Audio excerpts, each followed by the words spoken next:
I'm president of the SHYC Sailing Foundation. I actually started it in 2002 with just 14 kids and a big dream, and now it's up over 500 children as we teach sailing and marine biology. Wow. So I was asking earlier, how did you come up with the combination of sailing with the marine biology?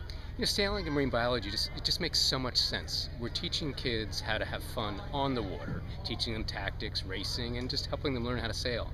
And then the combination of teaching about the marine life and what's underneath what they're doing just makes absolute sense in a world that's ecology driven. And also, there's some children that don't necessarily like to sail, and every child needs a break to learn something different. Our program will teach about 500 children this year, and they come from all over, largely Connecticut, but Rhode Island, New York, and we even have 5 or 6 kids that come from overseas. So it's a diversified program, but we really want to grow it and get many, many more kids out on the water. Very cool. And then how do you get funding to grow something like this? Our tuition, our program revenue covers about 70% of expenses, but we rely on donations.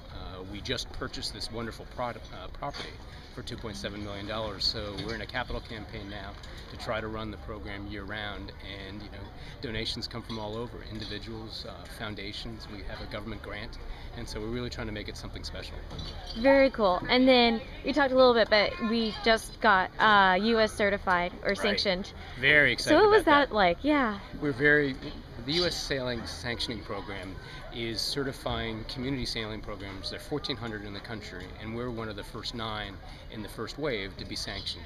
That means we have the broad access, our curriculum has been approved, and basically our program has been approved by U.S. Sailing, which for me is really cool, especially since we're kind of a newcomer on the block, and programs like Sail Newport, who have been around forever, that we aspire to, Duxbury Maritime, these are wonderful programs, and be even mentioned in the same breath is a real honor for us. Wow, very cool. What did you model things after something like Sail Newport at all, or did you have a different environment? A little bit different environment, but I think that sailing, we've obviously leveraged what U.S. Sailing provides in terms of level 1, level 2 instruction and what we're doing with our programs, but we also try to make it fun for the kids. Our advanced race program is quite a bit different than the open BIC adventure class, where a child may learn how to sail because he or she just wants to go out and, shall we say, get an ice cream and watch shows someday.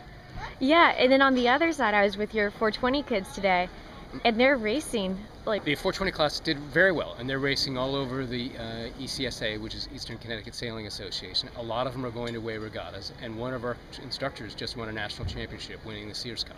That's right. Yeah. Very excited. O.J. O'Connell did great. We're really proud of him, and he's got a great career ahead of himself. That's awesome. He's off to UVM, and he is. He is going to sail up in the cold country. Yep. Exciting.